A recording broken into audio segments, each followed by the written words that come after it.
Hi guys, welcome to my channel.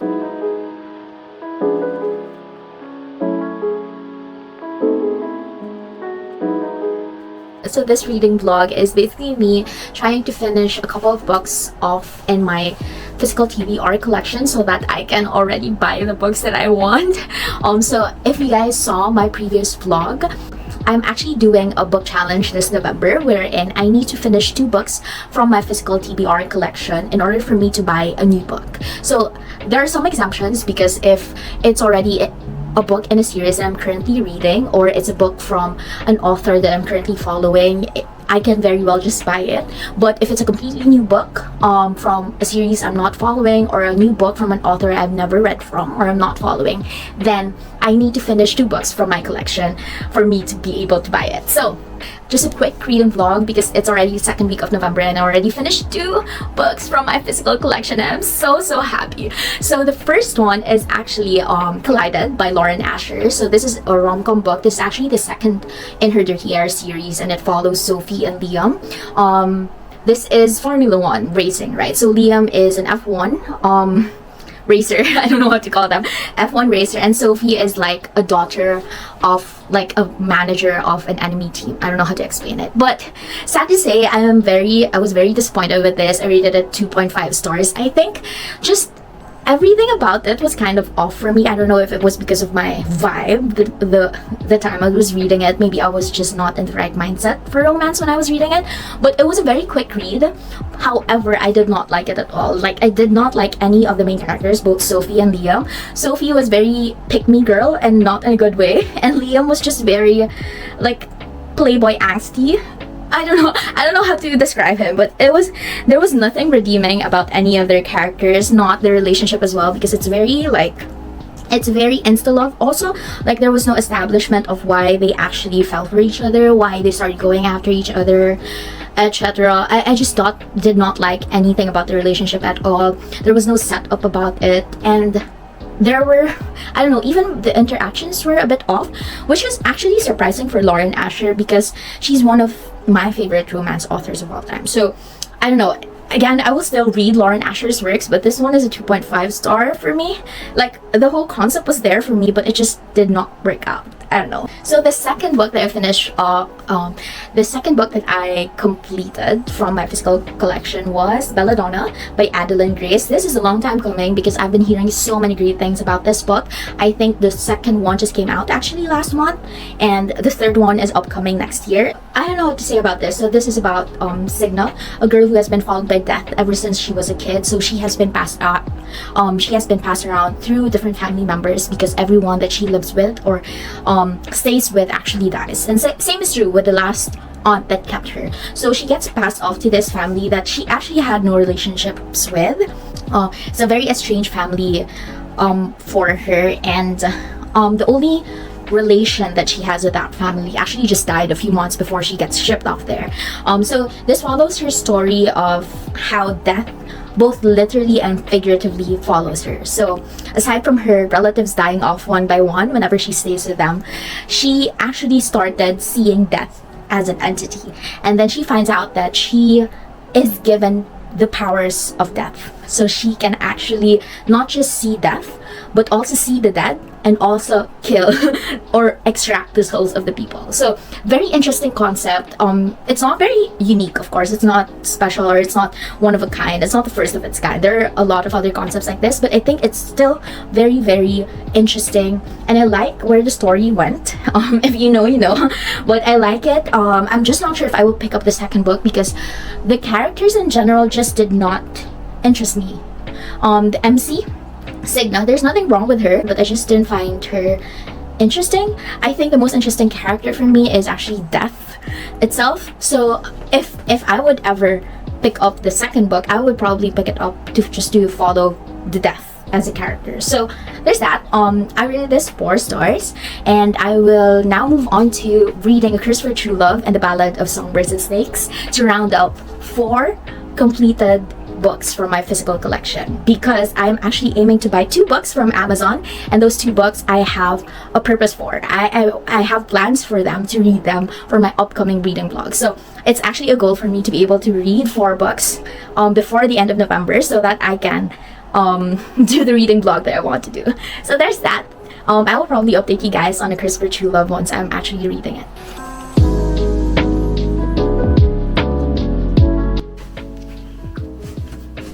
It's like 2 a.m. and I need to continue reading this. I'm on page 82 for this book. I don't know why I'm doing this. I can just do that. I'm on page 82 for A Curse for True Love. Quick thoughts. Why does Apollo have a chapter in this book? Why is he in here? Why is he given a platform to say his thoughts, to share his thoughts, when there's no Jax? I am looking for Jax since page 1, and there was not a peep of him, and yet Apollo has already been given 4 chapters. What is this injustice? What is happening? I need to continue reading. It's already 2 a.m. I just started reading this like a few hours ago, and I will not stop reading until I find a chapter with Jax. Maybe that is my end point for it this morning, this very, very early morning. I still have work later. I technically need to get up at like 6 a.m. to go to work, but I don't care. Okay, I will not stop reading until I find Jax in this book. That will be my end point.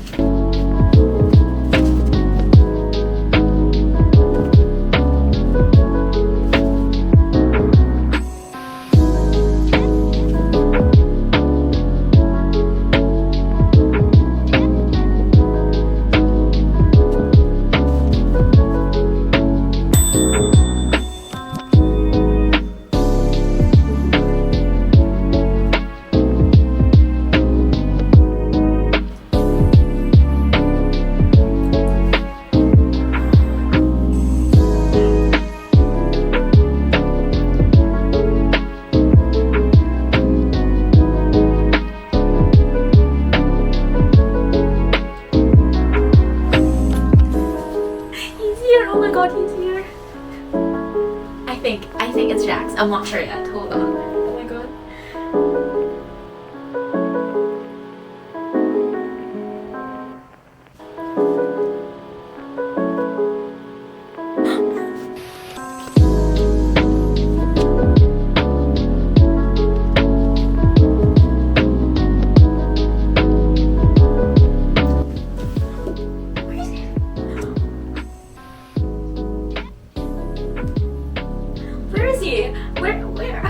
What happened? We just got Jax. We just got Jax at like page 93, and then he's gone. What the heck?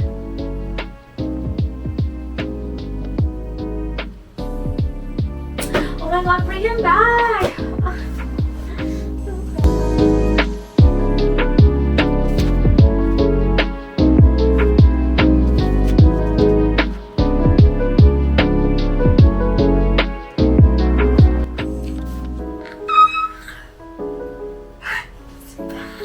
He's back. Oh my god. Okay, so I just got to page 98 and my boy Jax is back. Okay, I thought I was gonna lose him around 5 pages before this. He came and then he went. He was just gone after like 2 lines. But then chapter 11 is a Jax POV, and I have been waiting for this since the very first page of this book. I have been waiting for Jax POV since the very first page of this book, and I am so glad it's finally here. I am finally seeing my boy Jax again. You cannot understand. You don't understand how happy I am, okay? Oh my god. Okay, I'm gonna read it now. I'm never gonna sleep, by the way. I lied. I said that I will stop reading once I read Jax here in this book, once I reach a part where Jax actually materializes, and now that he's here, I think I might not stop reading. I lied.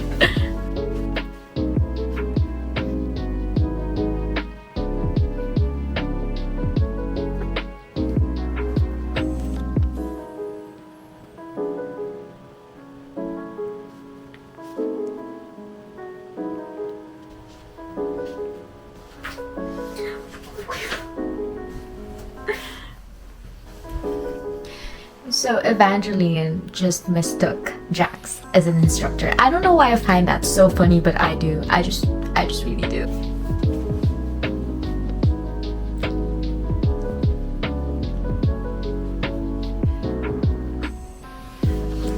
He just asked her to call him Archer. Archer! Like the Ballad of the Archer and the Fox. Oh my god, I'm dying. I am never gonna sleep. So I did sleep last night. It is the next day already. I stopped around page 107, I think, of The Curse for True Love. I told myself that I will stop once Jax materializes in the book, and I really did, like 5 pages into his chapter, like a few pages into his chapter. I did stop and decided to go to sleep because I did have work early this morning. And now I'm back home, I'm back at it again, and I am probably gonna aim to finish this book by tonight actually. And one of the rituals I usually do when reading books is that I tend to choose one song and then play it on repeat while I read a book. And then that's basically my ritual into, or like my secret in finishing a single book in one sitting. So knowing that I'm around 107 pages in and I still have quite a lot more to go, I will do that same ritual. I decided to go with God of Music by 17. I just really like listening to a background noise or background music, and not that 17 music is noise, I love 17, but I just really like listening to a song on repeat while reading books, because I feel like it helps me focus on the book and it also helps me immerse better into the story. So I picked God of Music by 17. I will play it on repeat while finishing A Curse for True Love by Stephanie Garber, and I'll catch you up, guys, if that proves to be very effective in finishing this book. Not that I need help finishing it, because it's honestly so good. It's so good, and I can't wait to finish it.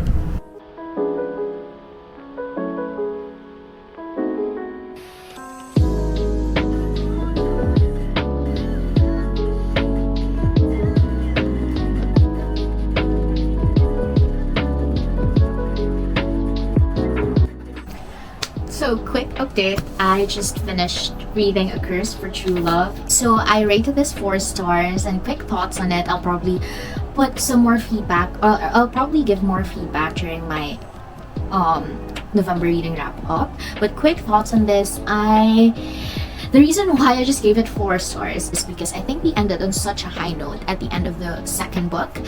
And the high note was very focused on Evangeline and Jax, on their relationship, on their love story, which is like the cornerstone of Once Upon a Broken Heart, right? However, this book spends like 40% at least focused on a character study of another character, a side character in the book. So I'm not saying he's not an important character. He's very much still this character that Stephanie focuses on more on this book is very much a very important character in the story itself, in A Curse for True Love. However, I don't know why we spend 40% of the book focus on him, focus on his thoughts. Actually, 40% of the book is basically his thoughts, basically his chapter. So I don't know if I like that. I think there was an agenda there. I don't know if this is a spoiler, but the way it's headed, it feels like Stephanie is setting up this character as a main character in an upcoming story, or in an upcoming book series or another series, right? So I just feel like that's okay. Honestly, it's fine. I would probably still read that series, whatever that is, but I just feel so robbed because I got this to read Eva Jax, and I went away reading 40% based on that other character. So I get that the author, I think it's brilliant that the author is setting up that character for maybe an upcoming story, but then also at the same time I feel like we could have had more Eva Jax in the story. We could have had more of their interactions. We could have built more into the romance. Not that I'm not convinced from the first and the second book, right? Like from the second book itself, I'm already an Eva Jax fan. I already stan them. Their romance is very convincing already, but I just feel like their relationship would have been more solidified if we spent more time talking about it in this book, or seeing it in this book, rather than just like taking it as a matter of fact in this book. I don't know if I explained that correctly, but yeah, it's still a solid one. I still would recommend everyone to read the whole trilogy. So this is actually the final book in the Once Upon a Broken Heart trilogy. So the first book is Once Upon a Broken Heart, the second one is The Ballad of Never After, which is the most amazing sequel I've ever read ever, by the way. So this one is the third and final book in the series, and I would still highly recommend this series for all fantasy lovers, romantasy lovers actually. So if you like romantasy, 5 out of 5 would totally recommend this series. I just feel like we could have spent more pages focused on Eva Jax rather than another character in this last book. But overall, still such a good book, still such a good finale. I know, I just love it. I just love it. Since I'm done with The Curse for True Love, I'm actually moving on to another book, The Ballad of Songbirds and Snakes. Because I plan to watch the movie with my friends this week or maybe early next week. So I want to finish reading the book before I watch the movie, and I'm already on page 122 actually. So I'm very excited. I actually really love the story so far. I know it's a prequel. I know a lot of people aren't fans of prequels because you already know what's gonna happen, and more so for this book because we actually know that the main character is President Snow in the original Hunger Games trilogy. So you already know how his character is gonna turn out to be. You already know what his actions will lead him to. But I don't know, Susan Collins really is just a goat, honestly, because she makes this story still very interesting. I think more so with two things. I think I find the story so interesting because of two things. One, the character study of President Snow is very interesting from this point of view because I come in thinking that maybe Susan Collins would make him a likable character first, make us sympathize with him or something like that. But no, actually I hated him from the very first page in this book, even without the knowledge that he's gonna be President Snow in the future or in the main series.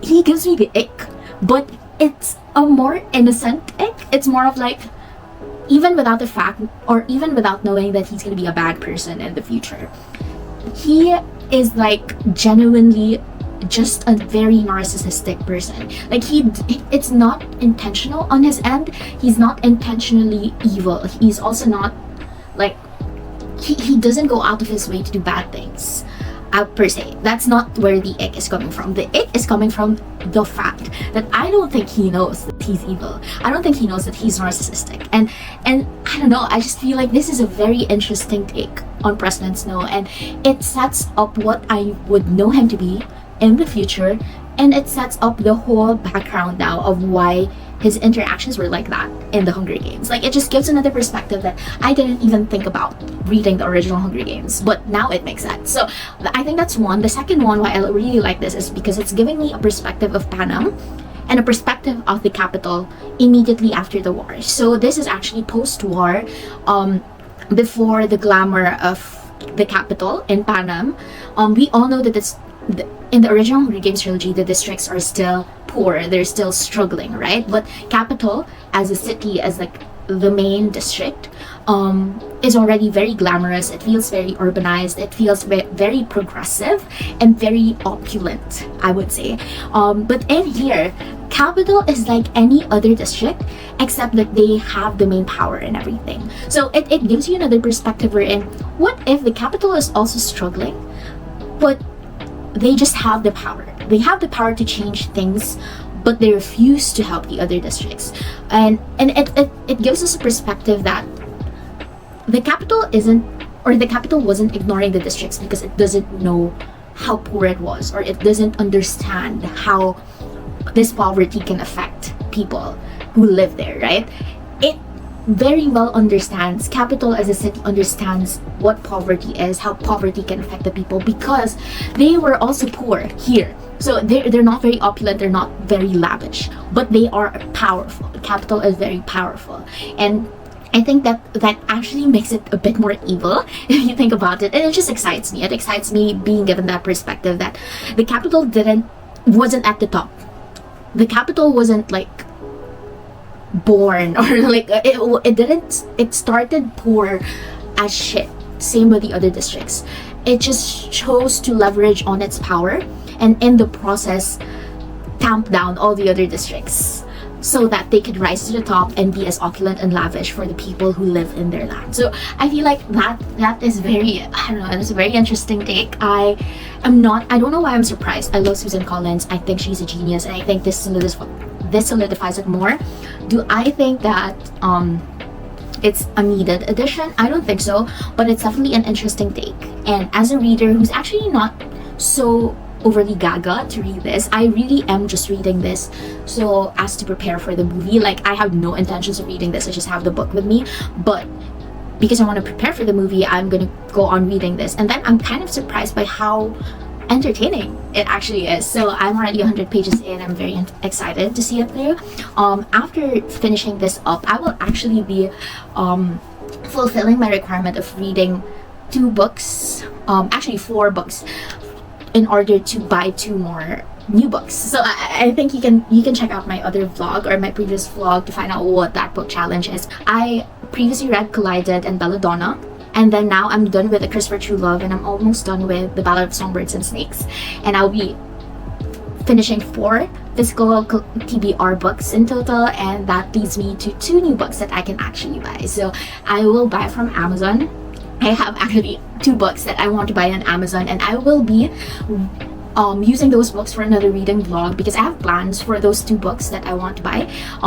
They are 2 books I chose because they are the favorite books of my favorite YouTubers, and I want to try them out. So I'm gonna make a separate reading vlog for those. That's basically it. Thank you so much, and see you in my next reading vlog.